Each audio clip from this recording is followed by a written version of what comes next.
Mais uma vez, estamos abrindo as portas do Saramban. Eu sou a Denise e hoje a gente vai falar novamente sobre o quadrinho coreano Solo Leveling, que é esse aqui, essa coisa linda. Hoje, como vocês já estão acostumados, no segundo episódio, somos só eu e Bruna, e a gente vai aprofundar mais na série, né? E aí vamos fazer até alguns comparativos entre o quadrinho, a web novel, o anime. Então, quem ficar com a gente pode conter alguns spoilers, porque a gente às vezes se empolga e é difícil. Queria dizer que esse episódio também é patrocinado pela LTI. Obrigada, LTI. E espero que vocês fiquem com a gente até o final. Oi, gente, aqui é a Bruna. Sim, hoje a gente vai aprofundar um pouquinho mais nessa obra, que também é webtoon, que também é web novel, é anime, vai ser filme, né, jogo também, enfim, tá em várias mídias, isso é muito bacana. E lembrando que tudo o que a gente comentar aqui, seja de livro, quadrinho, filme, anime, vai estar tudo também aqui embaixo descrito para vocês, tá bom? Simbora. Com o Oscar, a gente deu uma breve contextualizada, né? Então, eu vou só repetir o básico, que é o enredo principal. Então, Solo Leveling é uma história de um jovem, um menino, que ele vira caçador. Caçador nesse universo são aquelas pessoas que têm meio que um despertar e aí ganham certos poderes. E aí eles atravessam esses portais e vão enfrentar monstros. E nesses mundos paralelos, talvez um metaverso, a gente vai falar disso, eles coletam pedras preciosas e que eles podem tanto vender quanto também investir em mais equipamentos. E também a gente vai descobrindo com o tempo que também essas pedras também são boas para gerar energia e outras questões para o país como um todo. Então, a riqueza está agora girando em torno desse novo modelo de trabalho, ocupação, etc. Então, o Tino, ele é da classe E, então é a classe mais baixa, é o jogador mais fraco de todos. E ele vai aí passar por uma certa transformação e vai subindo aí de nível. A gente vai falar um pouquinho mais sobre esse sistema todo que está por trás, que também tem tudo a ver com jogos, com coleta de itens e de obstáculos e etc. É muito interessante. E aí, só para dar um apanhadão de todo esse universo Solo Leveling, hoje a gente vai falar mais especificamente sobre esse primeiro volume do manhwa, né? Que na verdade é o webtoon adaptado para impressão, né? Para o volume físico. Essa versão que a gente está falando hoje é da Planeta Mangá, né? Do grupo Panini. Que foi traduzido para o português, que cobre, esse volume, ele cobre do episódio 1 ao 12, né? Os capítulos 1 ao 12 do Webtoon, que é a versão digital, né? A versão digital, se a gente for comparar com a animação, o anime, ele cobre até o episódio 45 da versão digital. E aí, acho que é legal a gente falar que ele veio primeiro de uma web novel, né? Sim. Então, a web novel foi completa, é escrita pelo Chugon, e ela tem 8 volumes da história principal e mais 8 volumes de um spin-off. Essa versão digitalizada e com arte, né, o gráfico, foi feito pelo esse estúdio Redis, que era do Bu. E do Bu era a gente, né, vamos dar essa triste notícia que ele já faleceu, infelizmente. E era o CEO e o principal artista desse estúdio, que era o Jang Sung-rak. Ele faleceu em 2022. Inclusive, é por isso, né, que não tivemos mais continuações da versão digital, né? Ela se encerrou. Mas a gente tem aí vários outros produtos derivados, né? Como jogo e outras questões a mais. E a animação foi feita por um estúdio em parceria com um estúdio japonês, né? Que a gente vai também falar disso.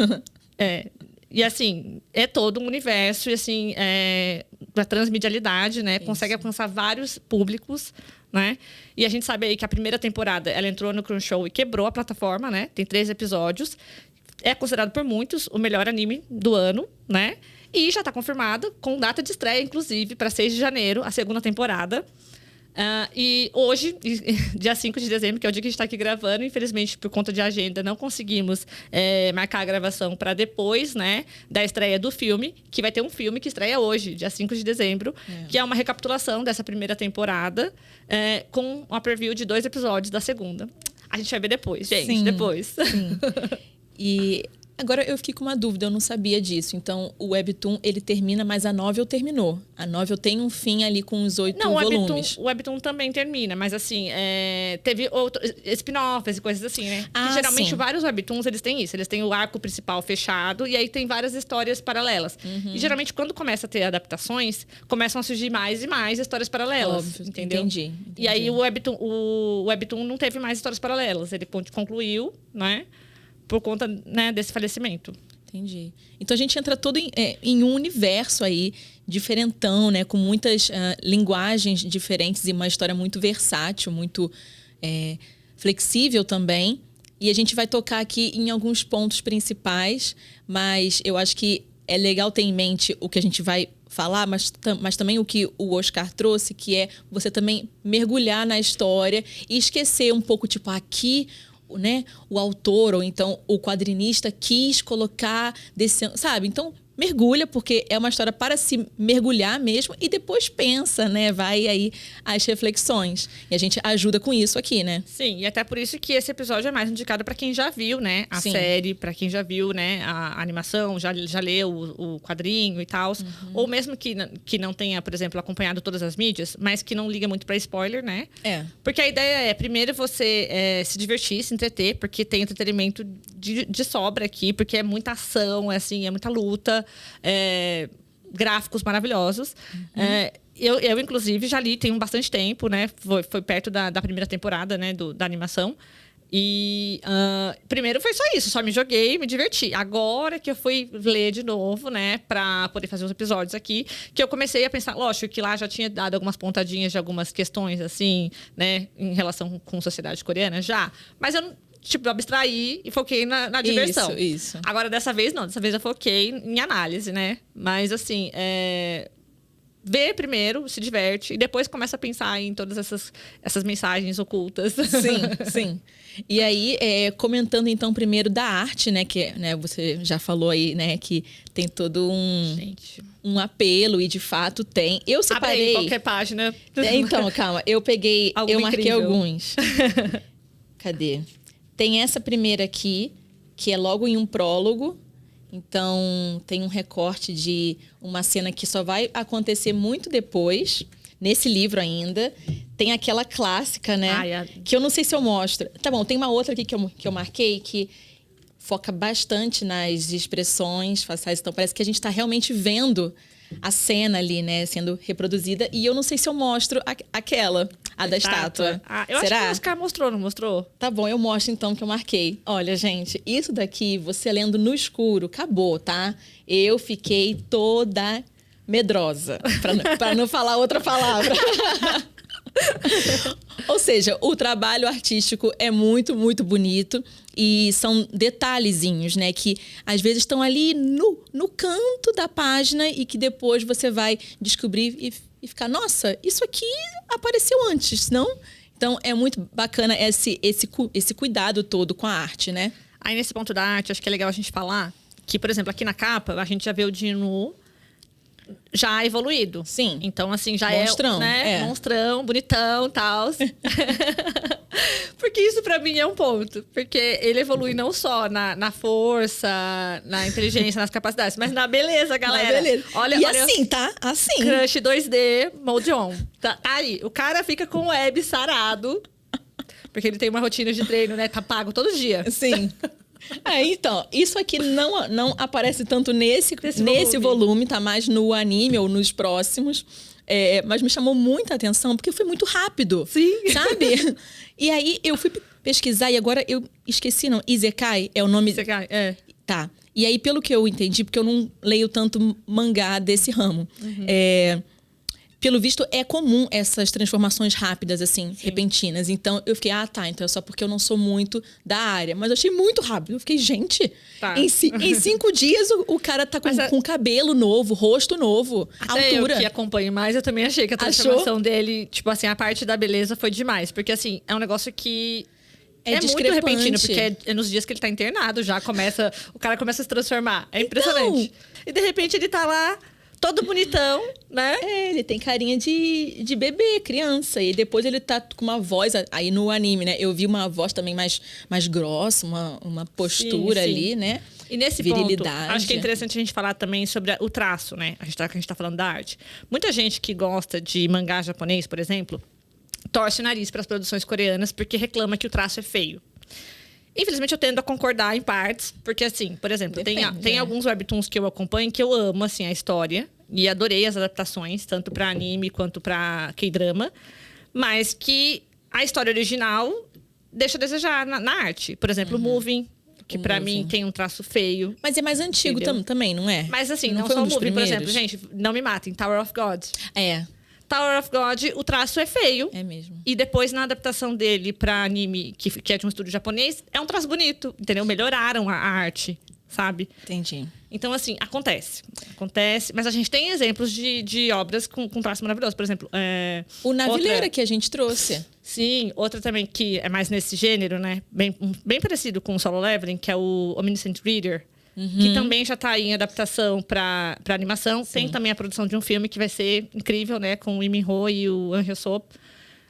Então, tem um traço bonito. Já a gente não pode já falar sobre isso. Mas eu tendo a concordar na maioria das vezes, assim, principalmente se for obras mais antigas. Né? O Moving realmente, quando eu vi, eu fiquei, nossa, realmente parece... Nossa, o Moving é sensacional. A história é maravilhosa. O K-drama da Disney é incrível, incrível, incrível. Assim, nossa, eu quero muito que tenha a segunda temporada. Sim, muito. Aliás, está estreando um novo K-drama na Disney, esqueci o nome completamente agora, que é do mesmo autor, de Moving. E também é baseado em webtoon. Vai ser sensacional também, galera. Tá. Já precisamos ver. Então, vamos entrar em alguns pontos que a gente trouxe da obra em si? E aqui acho que vai juntar tanto o quadrinho quanto o anime, o webtoon, enfim, tudo. Um primeiro ponto que é importante a gente comentar é aquela dualidade, né? Individual e coletivo. Que, né, falando então de sociedade confucionista coreana, o coletivo é primordial. Não tem essa de você se colocar primeiro, né? É a família, é a comunidade, depois, se tiver espaço, o indivíduo. E aqui é muito bacana que o título já mostra, em coreano também, que só ele é que vai evoluir. Então, é eu o tempo inteiro. Então, o foco nesse protagonista é até um pouco excessivo, eu acho. Tipo, pelo que eu vi do anime e tudo também, tinham outras histórias paralelas que daria para serem exploradas, que não foram ainda. Então, foca muito nele. Então, é o indivíduo de, highlight, né? Isso. E para a Coreia isso é bem contrastante. Não, eu acho interessante porque, assim, você comentou que a gente pode, talvez, considerar o Solo Leveling como uma obra isekai, né? Que o isekai é mais ou menos um gênero, né? De quadrinhos, principalmente, né? E que aí adaptações para anime também. Que significa mais, assim, uma tradução bem crua, outro mundo. Ou um mundo diferente. E aí, o que acontece? Geralmente, o protagonista, ele entra nesse mundo. Que pode ser o mundo de um quadrinho que ele tá lendo, de uma série, de um drama, de um jogo, né? Tem muito isso de jogo. Jogo tem demais. E aqui é complicado a gente dizer assim, não dá pra dizer que é um isekai puramente, porque ele não entra diretamente no mundo, né? Os portais vêm pro o mundo dele. Só que aí sim, quando ele entra, passa pelo portal e entra na dungeon, né? Na masmorra, aí ele tá dentro desse outro mundo, né? Então, pelo que eu pesquisei sobre o isekai, não sei como se fala, também tem uma ideia de se transformar. E aí, muitas vezes, aí eu tô falando pelo que eu li, tá? O protagonista, ele tem que meio que renascer. Sim. Não dá para ele, no corpo dele, sofrer essa transformação. E o que é diferente em Solo Leveling é que ele permanece o mesmo, mas ele entra meio que em um universo paralelo que é dentro de um jogo. É uma gamificação ali. Sim. Então, é um isekai, mas tipo, a sua maneira, digamos assim. É por isso que eu acho, assim, complexo essas definições. Porque, tanto quando ele... Digamos assim, gente, no mundo real existe, né, esses portais que apareceram com monstro repentinamente. E os humanos precisam... que receberam esse despertar, né? Que tem aí forças sobrenaturais, forças mágicas, para lutar contra os seres que saem desses portais, né? E aí é bem game mesmo, porque é como se fosse assim, eles têm que derrubar o chefão do portal pro portal fechar. Sim. Porque senão, se não derrubar, esse portal vai continuar aberto e esses monstros vão pro mundo real e matar os humanos, porque é só isso que eles querem. Então, assim, é muito interessante, porque assim, quando ele entra no portal, inicialmente ele era lá o caçador de nível mais fraco, né? O nível E. E quando ele tem esse novo despertar, né? Que é a partir do que acontece aqui nesse primeiro volume, né? Mas isso já tá bem claro, né, na história. Acho que não é spoiler a gente falar isso, porque todo mundo sabe que vai ser esse que novo ele despertar. vai ficar mais forte, etc. E é interessante porque, assim, ele, no mundo do real dele, ele não é detectado como um novo despertar, apesar de existir essa possibilidade, né? Até o pessoal vai lá, vê ele e tal, faz o teste e ele não é pego Tá lá no teste. Fraquíssimo, tadinho. Ele continua como caçador de ranking E. Só que quando ele passa do portal, lá dentro do portal, ele começa a evoluir, ele começa a fazer as tarefinhas lá que o sistema manda pra ele, que aí é onde é a gamificação, né? Quase que um RPG. Isso. Então é curioso, porque dentro do próprio portal da magia tem esse próprio mundo só dele, porque só ele que evolui. Então, esse sistema de game é só com ele que funciona, né? Isso. Outras pessoas nem veem o que tá acontecendo. Né? Por isso que eu acho que não é, tipo, um universo paralelo ou alguma coisa do tipo. Sim, claro, as dungeons, as masmorras são. Só que, tipo, eu acho que ele vai evoluir em uma outra ordem, que não é a de classe, ranking, é de nível. Então, tipo, tem uma hora que ele tá em um nível 26. E o que é isso em ranking? Não sabemos. Mas aí é que tá. Isso que é interessante, porque essa transformação dele, esse sistema de game, ele não funciona só dentro do portal, ele funciona também no mundo real dele. Sim. Entendeu? Ninguém vê, mas só ele tá vendo. E ele vai fazendo aí, como a gente falou, até os treinos deles diário e vai mudando o físico. Então, isso vai interferindo na vida dele real também.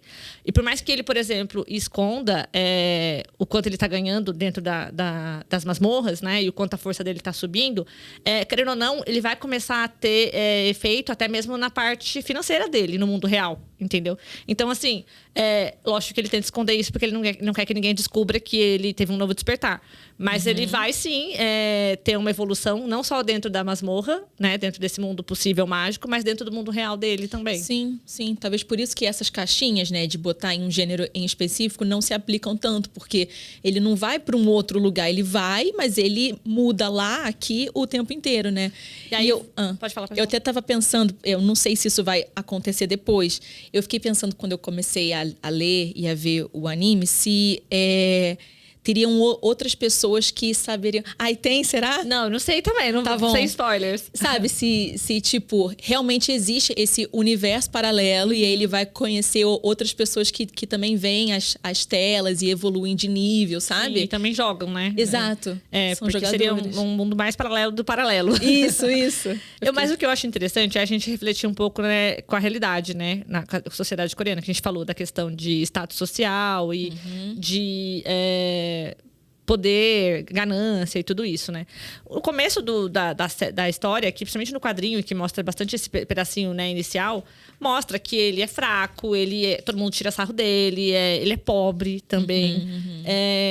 E assim, tem muito esse ponto na história que as pessoas, mesmo nesse mundo novo, né, onde existem essas pessoas com poderes especiais, tem uma rigidez hierárquica. Porque, assim, quando a pessoa desperta para esse poder, ela vai ser classificada ali no ranking, né? De E, que é o mais fraco, até o S, que é o mais forte. Só que não pode mudar. O único que consegue mudar de ranking é ele. E aí a gente pode parar para pensar na sociedade coreana desde antigamente, lá em Joseon, que a gente tinha uma sociedade estratificada com classes, né? E que essas classes também não era possível, tinha uma rigidez muito grande para você conseguir transitar entre essas classes e subir de nível de status social, né? Que a classe maior eram os yambans, né? Isso. E a classe mais fraca, né? Eu esqueci o nome agora em coreano, mas era que tinham até os açougueiros, né? Os escravos, né? Eu esqueci também. E tinha...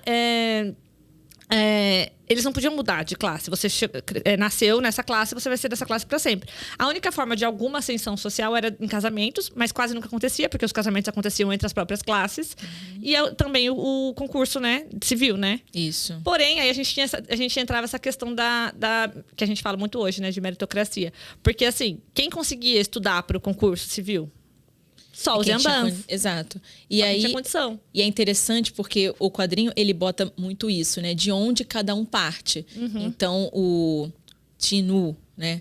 Ele parte de um lugar sem nenhuma condição. Então, é óbvio que mesmo na classe dele né? Ele não vai evoluir porque ele não consegue pedras o suficiente para conseguir equipamento para que ele possa evoluir. Então, é um ciclo que não tem fim.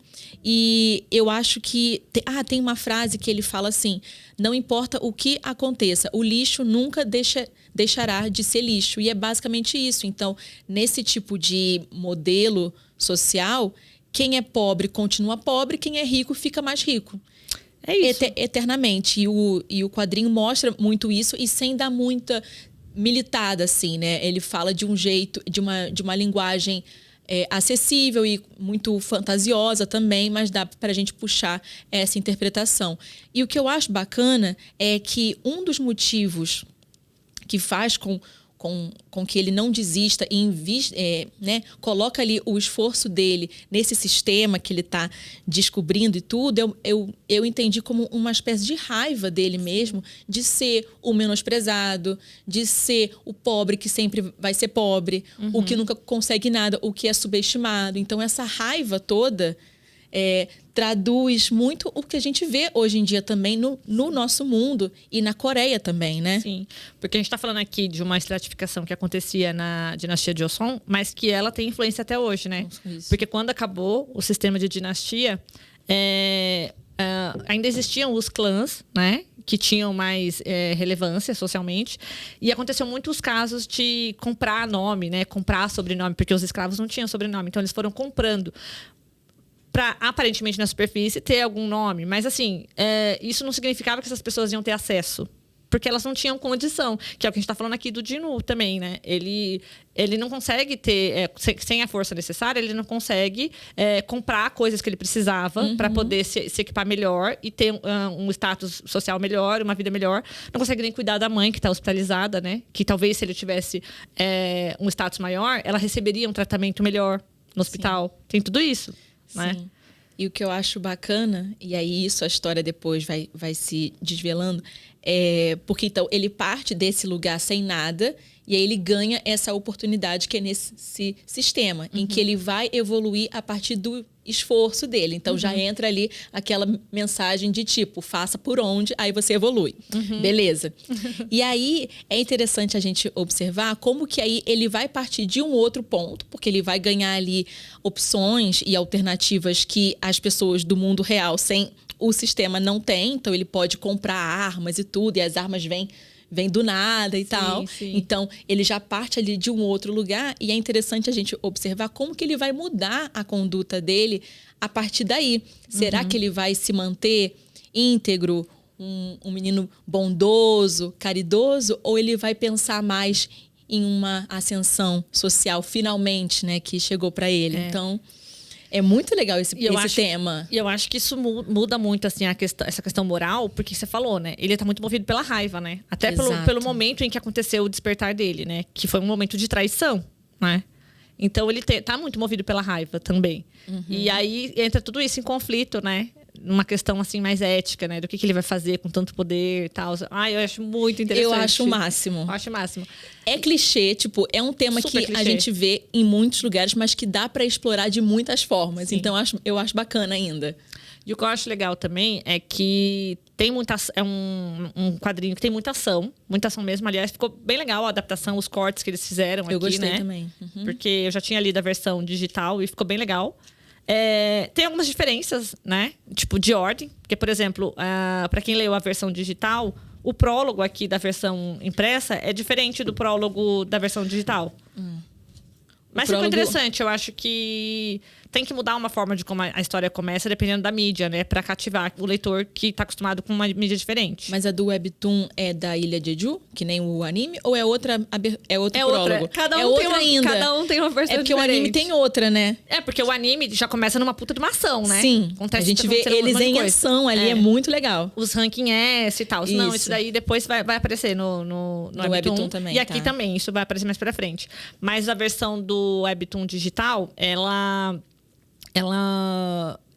começa com alguns trechos já que estão aqui depois do prólogo. Então eles trouxeram alguns cortes de cena primeiro, para depois entrar na história mesmo. Entendi. E o que seria, né, na versão digital, o episódio 0. Mas eu acho que funcionam todas as versões. Não acho que isso deixou a desejar, essa alteração da ordem. Acho que deu bom. Eu acho que funciona, assim. Tem que ser, né? Porque cada mídia funciona de um jeito, né? É um público diferente. Você consegue usar recursos diferentes, né? Como a gente falou, na animação já começa com tudo acontecendo. Nossa, doideira. E é de um estúdio, né? O A1, né? Se eu não me engano, que fez o Sword Art Online. É muito difícil falar esse nome. E fez outro também de ação super famoso. Deadly Sins, eu acho. Seven Deadly Sins. Enfim, que são animes que focam muito em lutas e, né, monstros e etc. Espadas e ação. Então, isso eu achei muito, muito bacana mesmo. Então, assim, voltando nesse assunto da raiva e como ela vai ser traduzida, né, com esse poder dele, é o que a gente falou. Super, né, comum. A gente vê isso em vários, né? De várias formas, seja de política, seja, por exemplo, Game of Thrones, eu vejo isso, Senhor das Moscas também, enfim. Mas que eu acho que ele consegue trazer uma inovação nessa ideia de que são os níveis, então, são esses níveis mesmo, essa gamificação. E ele também tem esse poder de escolha, de até onde eu vou, tá? Aqui eu avanço ou eu sou mais honesto e luto com o que eu já tenho de força e, né, e capacidade. E tem uma parte também no anime que não aparece aqui, que é quando ele tem que dosar as habilidades dele. E ele bota tudo na força, né? Isso é muito Quero bom. ficar forte. E aí ele esquece que, tipo, também tem a agilidade, também tem a inteligência na hora, magia. E depois eu acho que ele vai tocando disso. Sabe o que eu achei muito curioso disso? Porque ele foi direto na força, porque ele ficou, tipo, acho que foi um trauma do que aconteceu na masmorra. Porém, na masmorra, o que foi diferencial para que o resto do pessoal sobrevivesse foi a inteligência dele, né? Eu acho que isso é muito legal a gente ver, porque é uma série super de ação, mas que essas questões, sabe, de jogo intelectual estão muito, assim, em voga. Porque tem tudo isso, ele tem que entender o sistema para saber onde ele tem que colocar, né, as skills que ele ganhou lá, tipo, os cristais, né, de maná que ele ganhou para fortalecer o quê. Porque senão ele vai dar tudo errado. Mas de início ele quer pôr tudo na força, né? Só que, assim, não sei se você percebeu que aí, mesmo ele colocando tudo na força, sempre sobe um pontinho em cada um. Então, por isso que também né, ele não fica fraco de tudo nas outras distâncias. Isso, eu tava esperando que ele ia fracassar muito, assim, e que ia ter alguma raid, né, que ia precisar de muita inteligência ou de muita perspicácia ou de algum aspecto da magia e ele ia morrer, sei lá, fracassar. Mas isso não aconteceu ainda. Assim. Veremos no que vai dar. Mas um ponto interessante também sobre a questão de comparativo, né? E de reflexão, né, social é a competitividade, né? Porque também até mesmo nessa questão de o quanto que cada um vai conseguir de maná, né? De cristais de maná em cada uma das expedições. E o que foi que aconteceu, que levou eles a isso, né? Ao desfecho que aconteceu aqui nesse primeiro volume e o novo despertar do Jin-Woo, é que a ganância, né? Porque a galera quer ganhar mais. Então, assim, eles vão. E aí a gente fica depois sabendo que tem guildas que são, tipo, caçadores de tesouros mesmo. Porque quem vai conseguir pegar mais cristais. Até uns, tipo, que passa a perna nos próprios colegas. Sim. Né? Porque é importante a gente lembrar que nas raids, né? Nessas masmorras, não tem lei, né? É uma terra sem lei. Então, você pode muito bem matar alguém ali dentro ou fazer qualquer coisa que ninguém vai saber. Não tem câmera. Então, isso também abre portas para a verdadeira natureza dos seres humanos, né? Isso é muito legal também. Eu adoro quando trazem esses assuntos. E eu acho legal porque na questão da competitividade, até mesmo de conseguir formar times fortes, né? Porque depois ele começa a ser super disputado aqui, quando as pessoas começam a perceber, epa, tem alguma coisa diferente nesse cara aí. Porque como é que ele é tão fraco assim e sobrevive a tudo? Isso. Alguma coisa está acontecendo, né? Sim. E aí começa a surgir convites para ele participar de guildas mais fortes e tal. E essas guildas você recebe um salário, né? Para você participar delas. E é bem salgado. E outra coisa interessante sobre a competição é que, como beleza, eles têm esse despertar, mas eles ficam em um ranking ali específico. Então, eles não podem ir do B para o A e do A para o S, etc. Mas, dentro dessa classe, eles têm que estar sempre treinando e sempre buscando evoluir para também ficar mais poderoso dentro daquela classe e em comparação com os outros. Então, acho que também a competitividade é alimentada com isso. Eles não podem também descansar, não tem descanso. Enquanto você descansa, os outros estão lá malhando, trabalhando, né? Então, forte também. Uma coisa que eu fiquei curiosa com essa questão dos ranqueamento e de não subir de nível e tal, é que temos a personagem a Juhi, né? Que é ela é uma curandeira, né? Ela é de nível B.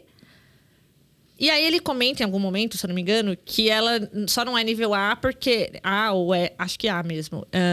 Porque, pelo que eu entendi, B, A e depois do A tem o S, que seria o Supremo. Isso. Mas que ela não é nível A por conta dela ter esse medo, né? Ela poderia ser de nível A. Mas ela é muito medrosa. Aí eu fiquei pensando, mas gente, se o nível é determinado pelo tanto de maná que você tem, então ela deveria ser A independente do medo. Sei lá, foi uma coisa que eu fiquei me questionando. Pera. Então, calma.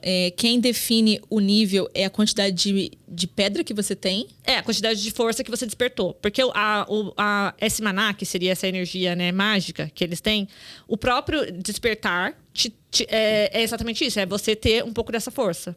Porque aí você se torna um pouco mais forte do que os seres humanos comuns. Sim. Né? Tanto que até o Dinu, que é o mais fraco do fraco, ele é mais forte que qualquer humano. Sim.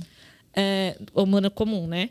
Então, assim, e aí quanto mais força você tem, mais capacidade você tem de manipular o maná dos cristais e das outras esferas mágicas que você encontra nos portais, entendeu? Ah, isso ainda não tinha aparecido pra mim. Mas Sim. então eu acho que ela conseguiu B, porque eu acho que o medo faz parte meio que da personalidade dela, não? Então talvez isso tenha influenciado. Sei. Porque ele comentou isso e eu achei confuso, porque eu falei assim, sabe? E mesmo assim, ela opta por masmorras mais baixas, né? Ela prefere ir pra C, D, que acho que também é mais tranquilo pra ela por conta desse medo, não sei.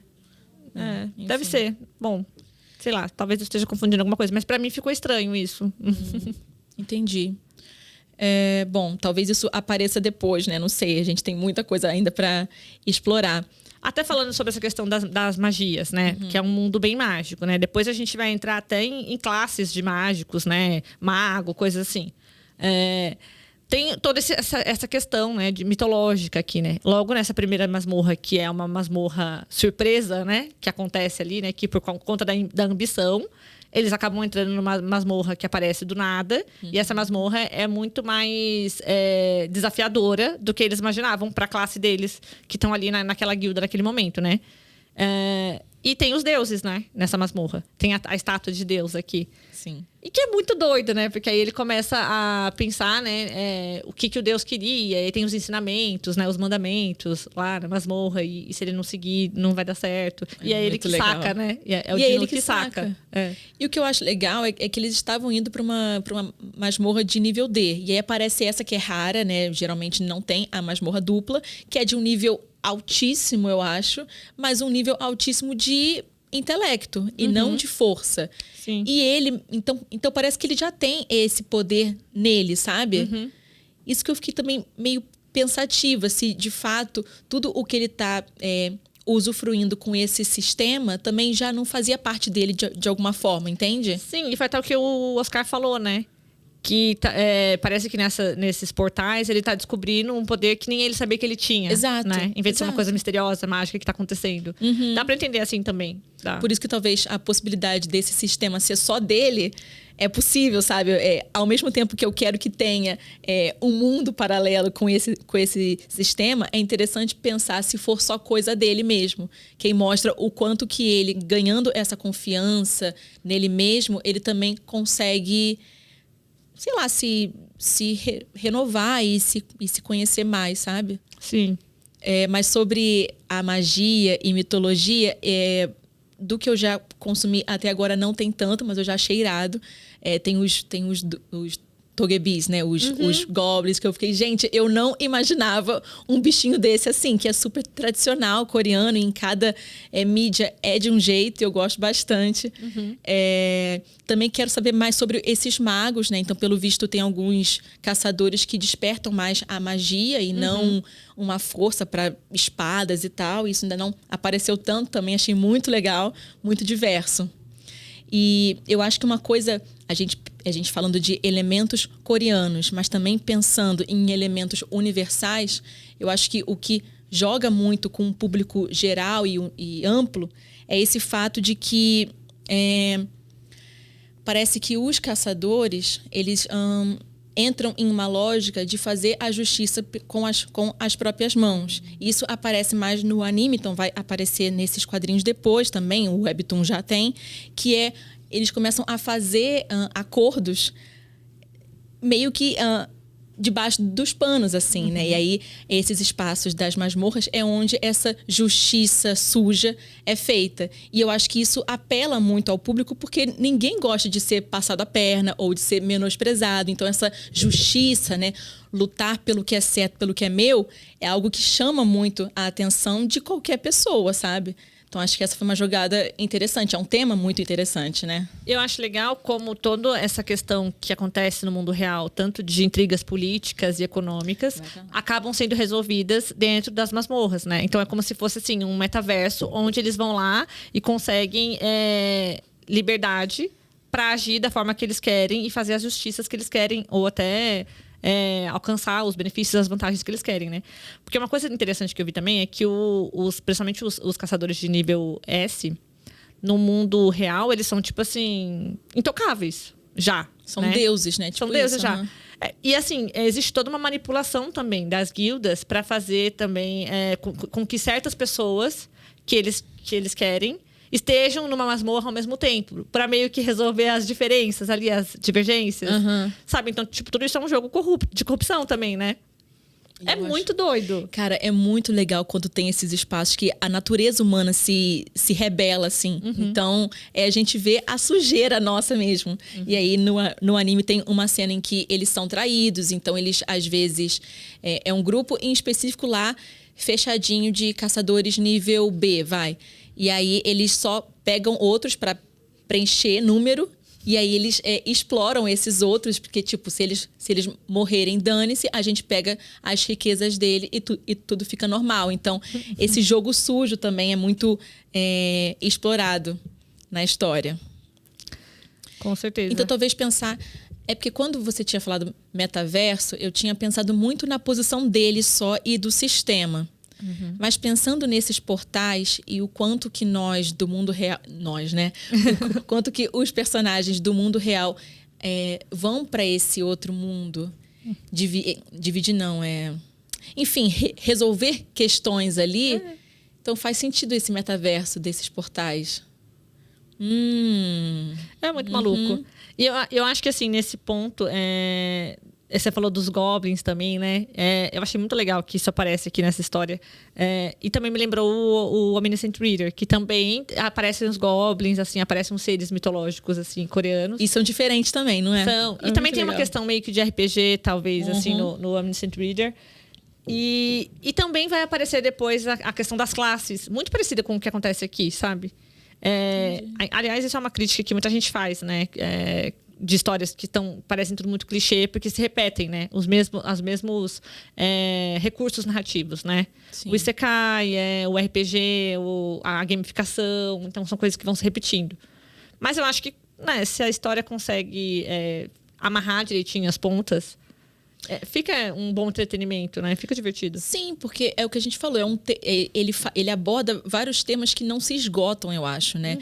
Eles são desafiadores nessa forma em que você vai tratar com eles, mas é um tema que percorre, assim, cruza a nossa vida inteira, a nossa existência, né? Isso de justiça, competição, ou de você ser injustiçado e querer dar o troco, isso de você evoluir, né? Então, é tudo que mexe com nós. Então, não é um tema que acho que se esgota, sabe? O que eu vi, assim, algumas pessoas falando, eu não entendo esse hype todo. E aí a gente até falou disso com o Oscar e tudo, porque, né, ele explora várias coisas que outros animes também exploram, mas eu acho que a arte ganha muito e as lutas também. Muito. Né? O que... A gente pode partir já pra falar mais do anime? Pode, vamos. Porque teve uma coisa que me incomodou um pouco. Fale. Algumas coisas. É que assim, em anime eu tenho certas questões com algumas cenas. Então, por exemplo, cena de bunda, peito de mulher. Incomoda, todo anime tem. Sim. Pra quê? E isso me mostra que, tipo, vamos botar isso aqui porque chama alguns otakus loucos, assim, né? Que estão sedentos. Então, então esse ponto eu já fiquei... não precisava. Outro ponto é que, às vezes, eles não exploravam tanto outras questões do mundo real dele, né? Do protagonista. E focavam muito em luta. Então, exploravam muito as lutas, mas, a meu ver, se tem luta o tempo inteiro, perde a potência que as lutas podem causar na gente, sabe? Então, esses 2 pontos que eu consigo pensar agora foram os que eu fiquei... será que isso vai ficar assim? Tá. E fora que esse primeiro episódio foi bem morno, né? Então, porque eu o primeiro achei episódio morno. acaba muito aleatório, né? Tipo, foi bem estranho, realmente. Porque eu lendo, eu passei daquilo. O primeiro episódio, ele... Você fala o primeiro volume aqui do impresso ou o primeiro episódio do anime mesmo? Anime. É que o primeiro episódio do anime, ele não acaba, né? Ele termina no segundo. Ficou, assim, um corte Isso. abrupto. E eu achei que nesse primeiro episódio, eles botaram vários cortes, assim, de informações que não eram relevantes naquele momento. E aí eu fui rever hoje, mais cedo, o primeiro episódio e tinha, tipo, cena de alguns personagens que vão aparecer no 7º, 8º episódio e eu nem lembrava deles, sabe? Então, pra que colocar tudo? Jogar as informações todas do mundo, etc., no primeiro? Então, mas a impressão que eu tenho é que no formato audiovisual tem essa tendência a dar uma coisa mais mastigadinha, sabe? De, esse personagem aqui, guarda esse personagem aqui que ele vai ser importante no futuro, sabe? É verdade. E agora, com relação a peitos e bundas, isso Chato. é muito clássico de anime. Muito chato. Temos que reivindicar isso. Porém, eu tenho que falar que a gente tem também abs, né? E cenas também de reparação né? histórica, brincadeira. Tá servindo também. Tá. Né? Tá mesmo. Pra quem é desse time. Agora, com a questão das lutas frenéticas, aí eu não posso falar nada, porque é o seguinte, tá seguindo o Webtoon. No Webtoon também é assim. No Webtoon, inclusive, tem, como é formato de rolagem vertical, tem cenas que não tem nada escrito, é só a porradaria. Você só vai descendo e a porradaria não acaba, assim, sabe? Sangue, aliás, a gente esqueceu de falar isso no começo, disclaimer. Muito sangrento, muito violento, né? A gente tem que botar isso depois. Mais 16. É mesmo. Mais 16, certeza. Não tem como ser menos. Mas isso aí, eu acho que também é uma das coisas que favorece o hype. Porque ele tem muitas lutas e lutas frenéticas, assim.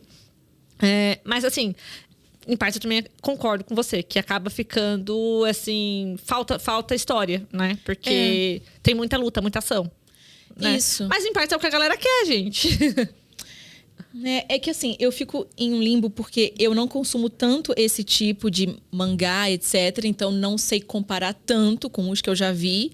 Mas, ao mesmo tempo, eu acho que tinha outros aspectos do mundo real que poderia ser explorado também. Não sei se vai ser depois também, né? Sim. Não sei eu também dizer. não concluí, né? É importante a gente falar isso. A gente Entendeu? não concluiu a história. Eu mesmo que eu leio o Webtoon, não concluí ainda. Eu passei já do que tá adaptado na primeira temporada do anime. Mas não passei tanto, assim. Passei alguns episódios só. A vida acontece, né, gente? Não consigo ler tudo. Não, é difícil. Mas eu pretendo ler mais coisas aí até sair agora janeiro, né? A próxima temporada. Pra já estar mais ambientada. Também não sei, porque às vezes o que aconteceu um pouco comigo com o Tower of God. Eu já tinha passado muito além do que a animação. E aí a animação ficou chata pra mim, sabe? Porque eu já sabia muito o que ia acontecer. Então, não sei, talvez eu deixe a surpresa pra animação e depois eu volte pra ver o que tava no original, sabe? Isso que você falou, eu queria puxar isso também porque me incomoda demais. Que é quando fica muito mastigadinho. E é importante falar que isso não apareceu aqui. No quadrinho, e acho que no Webtoon também, né? As informações vêm organicamente, né? Muito. E às vezes pela fala de um personagem. Não é como se tivesse um personagem sabichão que desse as informações todas, porque isso também acontece muito. Em fantasia, sci-fi também tem bastante disso, que é um personagem especialista que sabe o mundo inteiro e ensina os demais. Aqui não, eu achei orgânico, achei aos pouquinhos. Tem horas que entra, né, a própria narração, né, explicando. Então, fica algo bem equilibrado, não cansa também, né? No anime, eu já achei que ficou meio que saturado isso. Ficou um pouquinho demais. Eu só procurando algum aí? Não, eu só acho muito doida a estrutura aqui da versão impressa. Porque, realmente, assim, ela tem o prólogo, que demonstra que vai acontecer alguma coisa bem, assim, catastrófica, né? Ele tá aqui todo machucado e tal. E aí ele fica, tipo, colocando esses balãozinhos aqui que estão trazendo, assim, uma certa expectativa. E aí ele volta aqui pro dia a dia comum, que vai ser o dia que ele vai pra tal masmorra, a fatídica masmorra, onde ele vai encontrar, né, a estátua de Deus. Então, assim, é menos mastigado até do que o Webtoon. Porque ele traz uma linha... Porque o Webtoon, ele traz esse, logo de começo, que ele vai evoluir, entendeu? Já vem no começo, no episódio 0. Então, ele já explica tudo. Aqui é mais linear. Aqui não tem esses flashbacks, sabe? Aqui no impresso é mais linear. E acaba lá com tudo o desfecho que acontece na masmorra e o despertar. Interessante. Então, será que as edições que a gente tem impressas seguiram como foi em coreano ou foi algo meio que autoral da própria editora? Já que no Webtoon tem essa parte antes. Tem no prólogo, né? Então, tipo no episódio 0. Que o prólogo aqui é diferente. É pequenininho, mas sim. A partir do momento que começa mesmo os episódios, aí tá igual. Mas quem que fez essa escolha, será? Isso que eu fiquei curiosa agora para saber, entendeu? Se o quadrinho coreano já era assim, o impresso.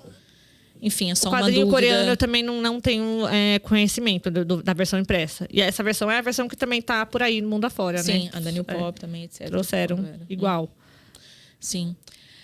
Bom, ainda sobre o anime, outra questão que eu vi enquanto eu pesquisava mais a respeito, louca, né? Fissurada nesse mundo, foram as críticas com relação a adaptações para o Japão, né? Porque a gente pode entrar nisso. Pelo que eu descobri, e pelo que eu assisti, pelo Crunchyroll, não mudou nome de personagem, locais, nada.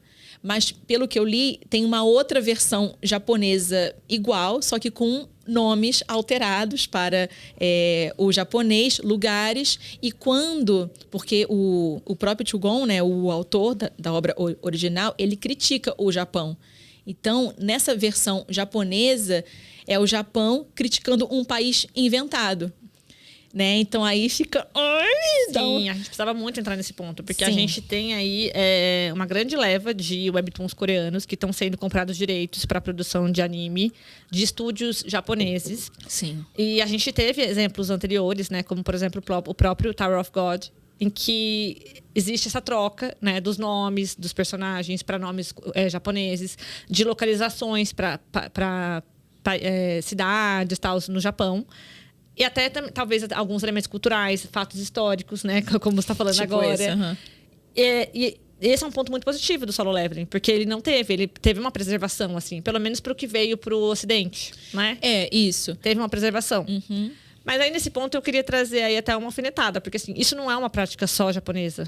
Porque, por exemplo, eu que acompanho outros webtoons, eu já até falei sobre ele aqui, o Here You Are, que é um webtoon chinês que eu acompanho. Quer dizer, na verdade, eu concluí já. É o do que tem drama também? É um BL. Ah, tá bom, não, okay. Ele ainda não foi adaptado. Mas, assim, o Here You Are foi me apresentado como um webtoon coreano. A pessoa que me indicou falou pra mim, nossa, tem um aqui que você vai adorar. Lê esse. E eu fui lá ler ele na Naver, né, no Webtoon, que é a plataforma pro Ocidente, né, que estava em inglês. E tô lendo lá, ok. Nessa versão, os personagens têm nomes coreanos. Não existe nada sobre nenhuma cidade coreana, nada a respeito, sabe? O próprio festival, né, que numa dos períodos de férias, os garotos lá, que se passa na universidade, né, eles saem da universidade no período de férias e vão passar o Cheonggye, né, o festival da primavera, na China, lá com os pais. Na versão coreana é Solar, né?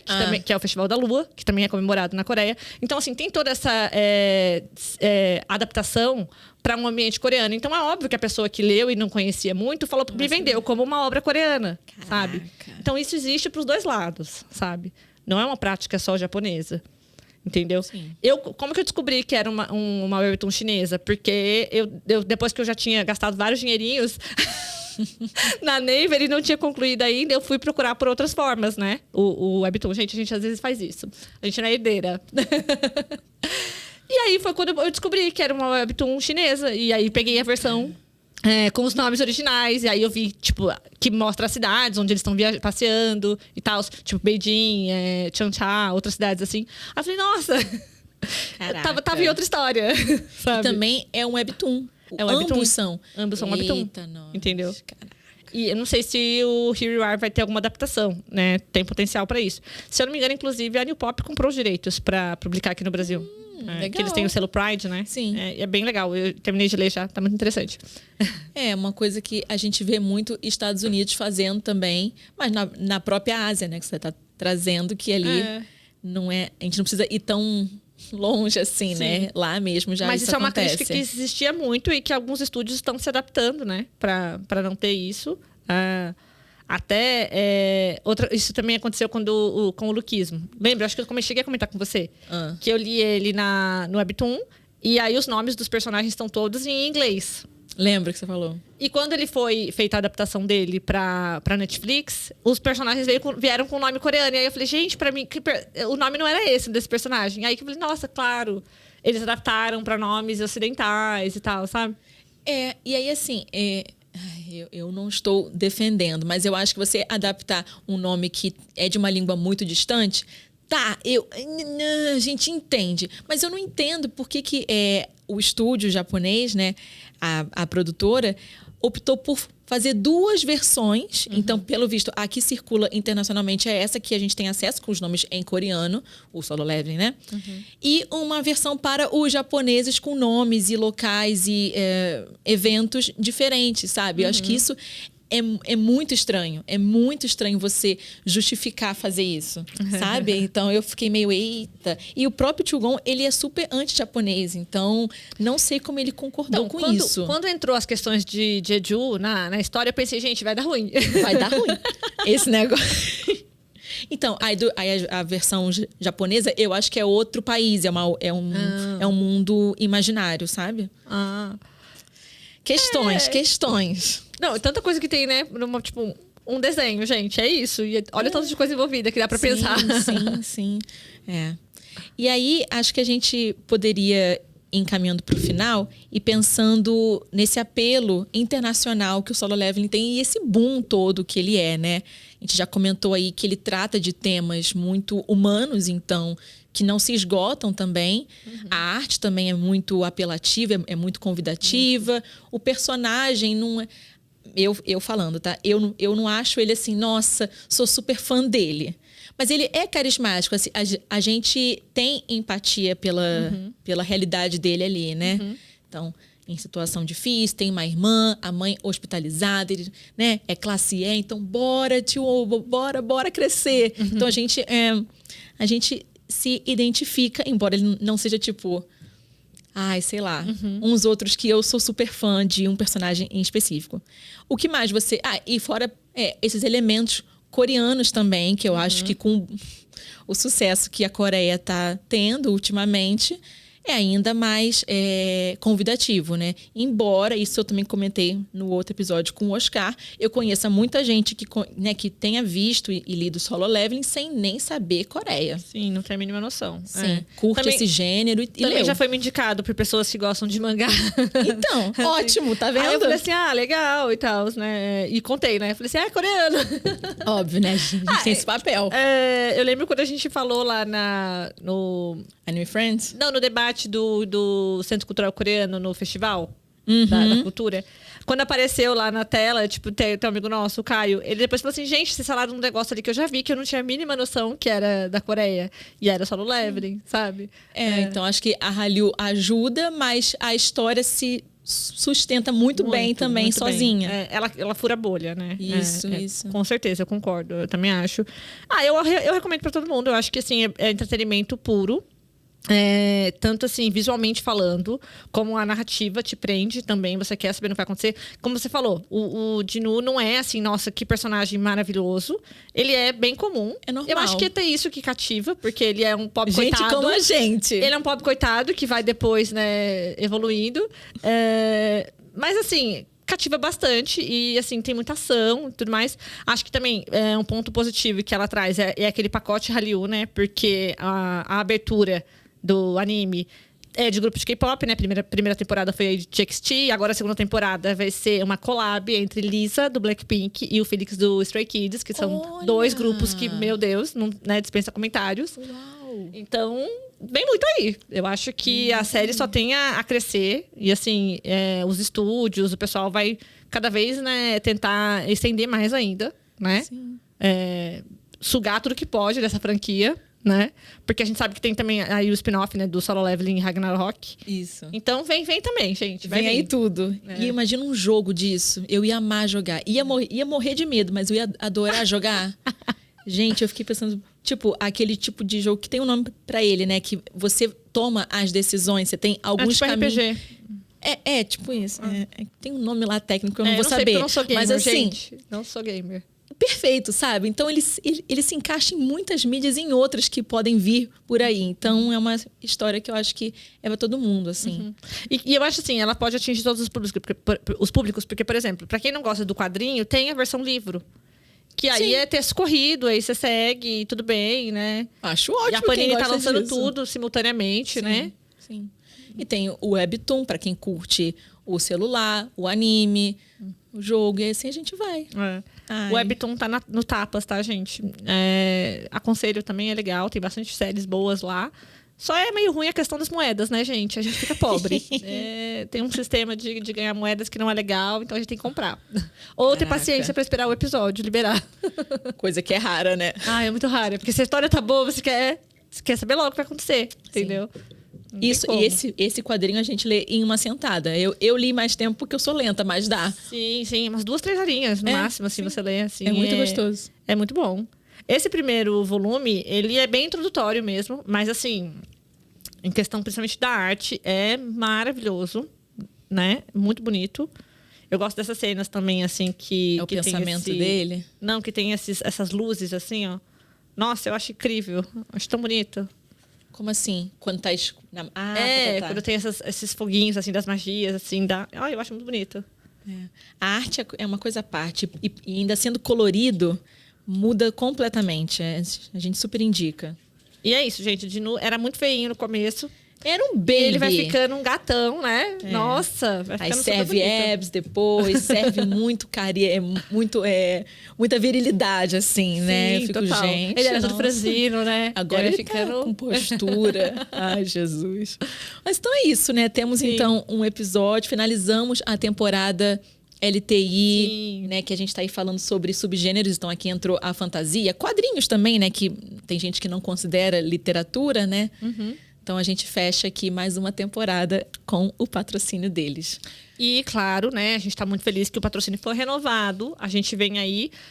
A gente vai fazer uma pausinha, né? Em janeiro. Então, assim, sai esse Quando o episódio vai sair. Esse episódio está ouvindo hoje. E aí a gente vai fazer uma pausinha rápida, coisa rápida. Comecinho de fevereiro a gente já começa a lançar de novo.